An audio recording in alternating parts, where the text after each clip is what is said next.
Pada saat Wang Lin memasuki sistem bintang All Heavens, ada 4 sosok yang terbang dengan cepat di luar angkasa. Mereka terdiri dari 3 pria dan 1 wanita yang berasal dari planet Ranyun. Sosok wanita itu bernama Ran Yue yang berada di tahap transformasi jiwa tingkat menengah. Sedangkan 3 pria di belakangnya berada di tahap awal transformasi jiwa. Dengan wajah panik, mereka mencoba melarikan diri dari kejaran serangga kabut gelap yang tak terhitung jumlahnya. Serangga-serangga itu membentuk kabut merah beracun yang mengejar tanpa henti. Kawanan serangga itu terus mengejar karena mereka telah mengambil batu merah cemerlang yang dijaga oleh para serangga kabut gelap. Tiba-tiba, kabut beracun menerjang dan membungkus mereka berempat. Akan tetapi, Ran Yue memiliki gelang beratribut petir yang menciptakan penghalang untuk melindungi mereka. 3 pria di belakangnya juga terus mengeluarkan mantra dan harta terbaik mereka untuk membuka jalan keluar. Namun, kabut terlalu tebal dan mengakibatkan mereka terjebak. Waktu terus berlalu, energi spiritual mereka terkuras habis, dan pil yang tersisa juga semakin menipis. Ran Yue kemudian menjelaskan, serangga kabut gelap sangat takut pada mantra petir. Ia juga telah mengirim sinyal bantuan, namun lokasi mereka terlalu jauh. Satu-satunya harapan untuk selamat adalah muncul seseorang yang ahli dalam mantra petir menyelamatkan mereka. Di saat mereka sudah akan pasrah, sesosok naga petir muncul di kejauhan. Itu adalah Wang Lin dan ia duduk di kepala naga petir. Saat dia mendekati kelompok itu, kilatan petir memancar dari matanya. Kawanan serangga langsung gemetar ketakutan dan membuka jalan. 4 orang yang terjebak itu terkejut ketika melihatnya. Ekspresi Ran Yue dipenuhi kekaguman. Dengan cepat mereka memperkenalkan diri dan mengaku berasal dari planet Ranyun. Mereka kemudian memohon agar Wang Lin menyelamatkan mereka. Wang Lin awalnya ingin mengabaikan mereka, namun akhirnya ia memutuskan menolong dan meminta mereka menunjukkan jalan ke planet Ranyun. Wang Lin hanya mengayunkan jarinya ke depan. Kilatan cahaya melesat dan berubah menjadi naga petir yang menghantam kawanan serangga. Serangga-serangga itu langsung hancur dan sisanya melarikan diri dengan penuh ketakutan. Dengan demikian, Ran Yue dan 3 rekannya nggak jadi dimukbang serangga yang kelaparan. Setelah Wang Lin menyelamatkan kelompok itu, yang mereka rasakan bukanlah perasaan lega, melainkan keterkejutan yang mendalam. Sun Xueshan yang berasal dari sistem bintang All Heaven jelas memahami betapa kuatnya mantra petir. Sistem bintang ini bahkan terhubung dengan alam surgawi petir, tempat di mana kekuatan petir dianggap sebagai elemen terkuat. Akan tetapi, ia bahkan belum pernah melihat teknik yang mampu memunculkan ilusi petir dengan jejak kekuatan petir sejati. Para tetua dan leluhur keluarganya pun tidak akan mampu melakukannya. Ran Yue yang memiliki status tinggi dalam keluarganya dan mengetahui banyak rahasia segera memberi hormat. Junior adalah generasi ke-9 keluarga Ran. Apakah senior adalah utusan surgawi petir? Menghadapi pertanyaan wanita itu, ekspresi Wang Lin tetap tenang. Dia tidak mengakui atau menyangkalnya. Hal itu membuat hati Ran Yue tercengang dengan identitas asli orang di depannya. 3 pria di belakangnya juga menjadi semakin hormat. Wang Lin kemudian memimpin mereka menuju planet Ranyun. Dalam perjalanan, ia menanyakan tentang planet-planet kultivasi di sekitar sana. Sun Xueshan menjelaskan bahwa planet Ranyun terhubung dengan planet 1000 ilusi, salah satu dari 5 planet utama di wilayah utara. Setelah mendengar pernyataan itu, Wang Lin dengan cepat memahami bahwa sistem bintang All Heavens terbagi menjadi 4 wilayah: Timur, Barat, Utara, dan Selatan. Ran Yue kemudian berkata pelan, "Senior telah menyelamatkan kami, tetapi kami masih belum mengetahui nama senior." Wang Lin dengan tenang menjawab, "Shu Mu." Ia tak tahu kapan Tian Yunzi dan para monster tua akan mengejarnya. Karena itulah Wang Lin menyembunyikan identitas aslinya. Mendengar nama Shu, tubuh Ran Yue langsung bergetar hebat. Di planet 1000 ilusi, keluarga Exu adalah keluarga terbesar. Hal itu membuat sosok Wang Lin terasa semakin misterius. Wang Lin kemudian bertanya tentang planet Donglin. Pertanyaan itu membuat ekspresi Ran Yue dan 3 orang lainnya dipenuhi ketakutan. Wajah mereka menjadi sangat pucat. Ran Yue menjelaskan bahwa planet Donglin adalah planet nomor 1 di wilayah utara, juga dikenal sebagai pembantaian Donglin. Orang-orang dari sana terkenal sangat kejam. Bahkan ada yang tanpa ragu membantai seluruh keluarga kultivator. Bagi banyak orang di sistem bintang All Heaven, planet Donglin adalah mimpi buruk. Setelah menjelaskan itu, Ran Yue dan kelompoknya tak berani menatap Wang Lin. Mereka juga mulai ragu membawa Wang Lin ke planet Ranyun. Kecepatan mereka melambat, bahkan beberapa kali ingin mengubah arah. Namun setiap kali niat itu muncul, tatapan dingin Wang Lin membuat mereka mengurungkan niatnya. Tak lama kemudian, muncul sebuah planet biru yang indah dan dipenuhi lautan dengan energi spiritual yang melimpah. Dari ekspresi keempat orang itu, Wang Lin tahu bahwa itulah planet Ranyun. Naga petir berubah menjadi seberkas cahaya yang melesat memasuki planet tersebut. Setelah itu, wajah Ran Yue dan kelompoknya menjadi pucat. Mereka segera kembali ke keluarga masing-masing untuk melaporkan semua yang terjadi.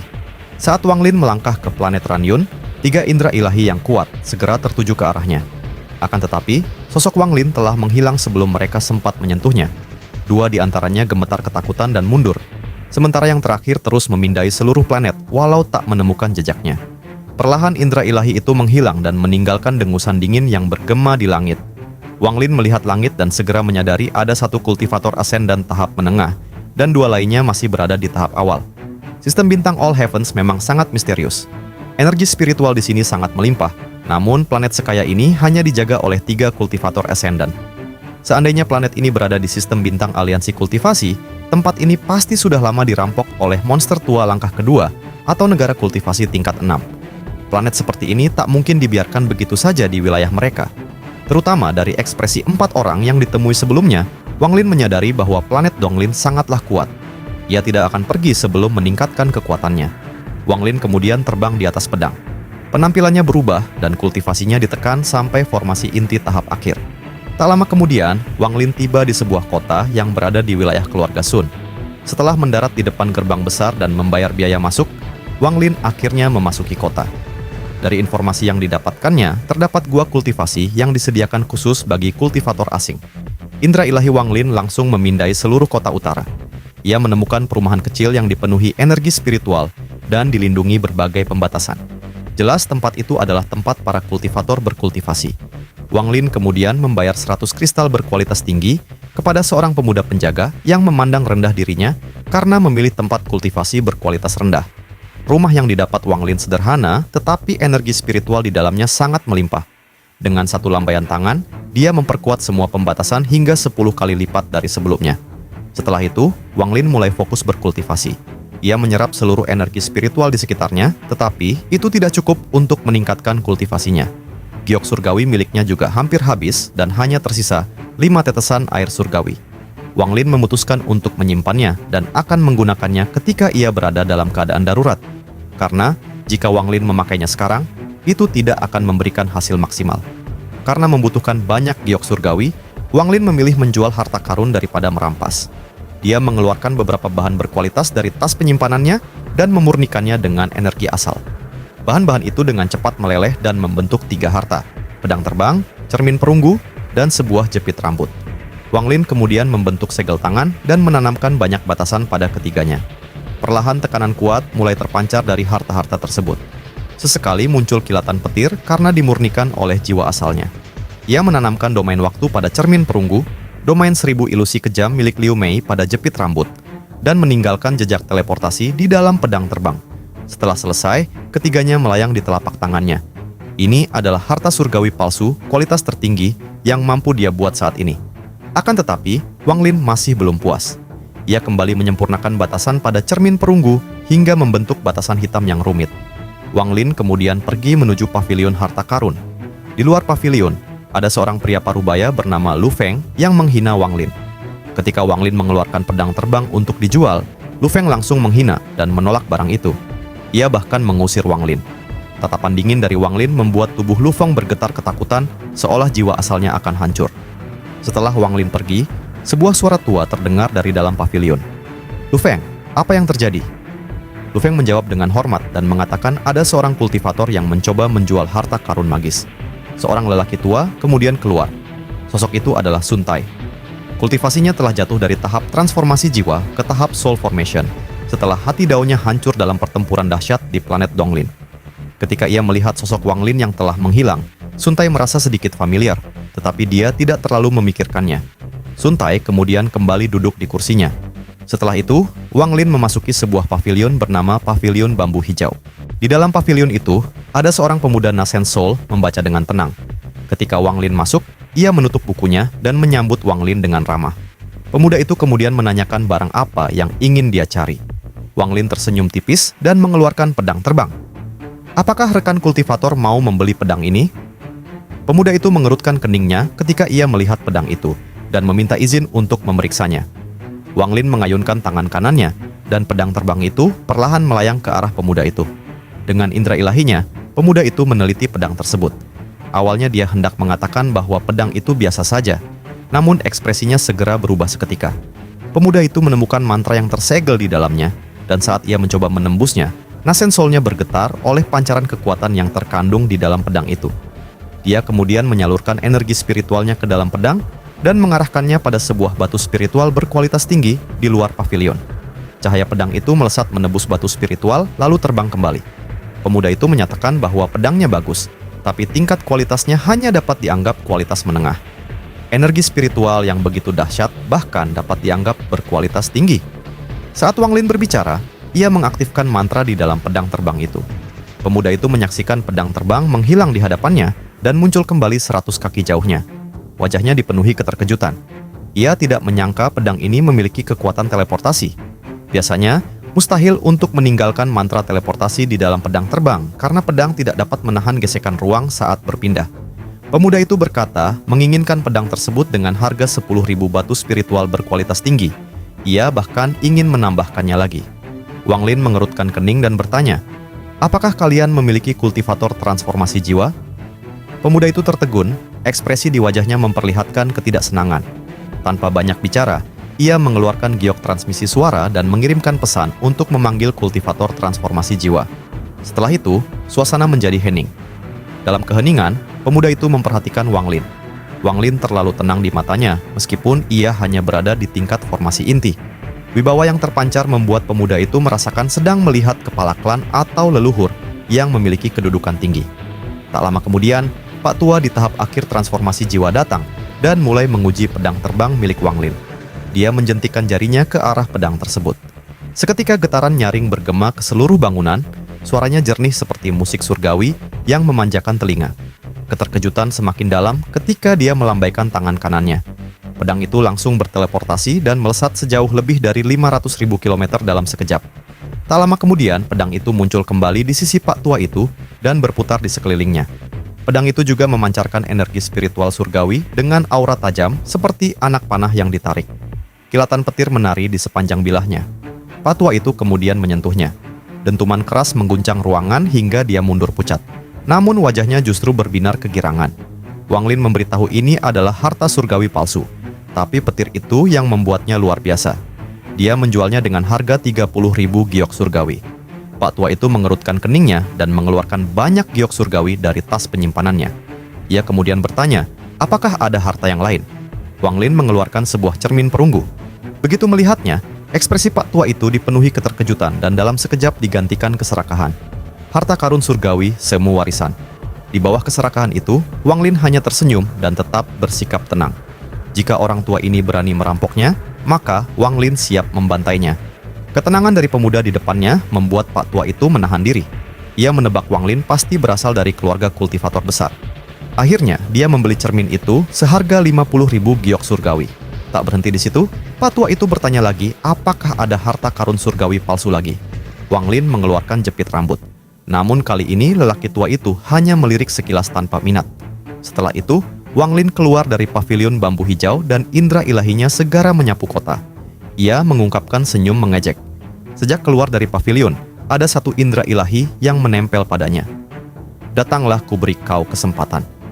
Dia melesat terbang menuju gerbang kota dengan pedang terbang. Kecepatannya sengaja ditahan, dan hanya memperlihatkan kecepatan seorang kultivator formasi inti. Tiba-tiba, gelombang kabut muncul di langit menjadi tangan raksasa yang diarahkan ke Wang Lin. Kilatan petir terpancar di Wang Lin. Ia kemudian melambaikan tangannya. Energi spiritual surgawi menyapu udara. Tangan kabut hancur dalam sekejap. Kabut tersapu mundur dan jeritan kesakitan muncul dari dalamnya. Tak lama kemudian, sosok pria paruh baya batuk darah terlihat karena tubuhnya disambar kilatan petir. Sialan, kau bukanlah kultivator formasi inti. Wajahnya pucat dan ia mencoba melarikan diri. Mantra kilat hitam menyelimuti tubuhnya. Wang Lin mengejarnya dengan santai. Lawannya hanyalah seorang kultivator Nascent Soul tahap menengah. Membunuhnya semudah membalikkan tangan. Akan tetapi, Wang Lin memiliki tujuan untuk mendapatkan keuntungan yang lebih besar. Ekspresi pria parubaya itu dipenuhi teror saat ia mencoba kabur. Satu lambaian tangan saja sudah hampir membuat jiwanya meledak. Ia menyesal telah melakukan semua ini hanya demi beberapa batu spiritual dari tetua Sun. Ia kemudian menerobos gerbang kota dan sampai di kediaman keluarga Sun. Saat tiba di gerbang besar, ia langsung jatuh di tanah. Dengan sisa nafas terakhir, pria itu berteriak dan meminta tolong. Dalam sekejap, pria berjubah putih menangkap tubuh pria itu dan memberikan pil pemulihan. Di saat yang bersamaan, gerbang kediaman keluarga Sun bergemuruh hebat. Para anggota keluarga bergegas keluar. Beberapa dari mereka langsung melesat ke langit. Wang Lin akhirnya tiba dengan tenang. Tanpa ragu, para kultivator keluarga Sun mengangkat pedang terbang dan berniat menghabisi Wang Lin. Akan tetapi, hanya dengan ayunan lengan Wang Lin angin kencang tercipta dan berubah menjadi badai yang menyapu seluruh kediaman keluarga Sun. Para kultivator keluarga Sun terlempar ke segala arah. "Kalian semua mundur!" Teriakan dingin menggema. 3 lelaki tua melangkah keluar dengan aura menekan. Mereka menatap Wang Lin seolah melihat seekor semut. Salah satunya adalah Tetua Sun, orang yang sebelumnya membeli pedangnya. Penatua berwajah merah menatap Wang Lin dengan marah. "Dari keluarga mana kau berasal? Berani sekali menerobos kediaman keluarga Sun. Kau mencari kematian." Wang Lin tersenyum tipis dan menunjuk Tetua Sun. "Aku datang untuknya." Wajah Tetua Sun menjadi gelap, lalu ia berkata, "Kesepakatan kita sudah selesai. Apa kau menyesalinya?" Wang Lin kemudian berkata telah diikuti oleh orangnya setelah keluar dari toko. Saat pria itu sekarat, ia langsung kemari. 2 tetua lainnya langsung memahami keserakahan Tetua Sun. Namun demi keluarga, mereka tetap berdiri di pihaknya. Tetua berwajah merah mendengus mengatakan itu tidak masuk akal.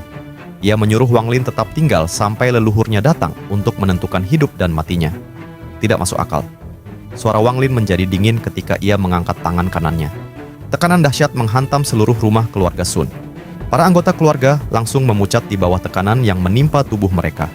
Mereka membungkus tubuhnya dengan energi spiritual agar mereka tidak tumbang. Di bawah tekanan ini, 3 pak tua termasuk Tetua Sun mengungkapkan rasa takut. Kemudian, pak tua yang selangkah lagi menembus tahap ascendant melangkah keluar dari rumah inti. Ia meminta Wang Lin untuk tenang. Ia juga mengakui bahwa ini adalah kesalahan keluarga Sun. Tanpa banyak bacot, Wang Lin langsung meminta 200.000 giok surgawi. Panatua itu menyetujuinya, namun ia juga meminta waktu 3 hari, karena ini adalah keluarga cabang.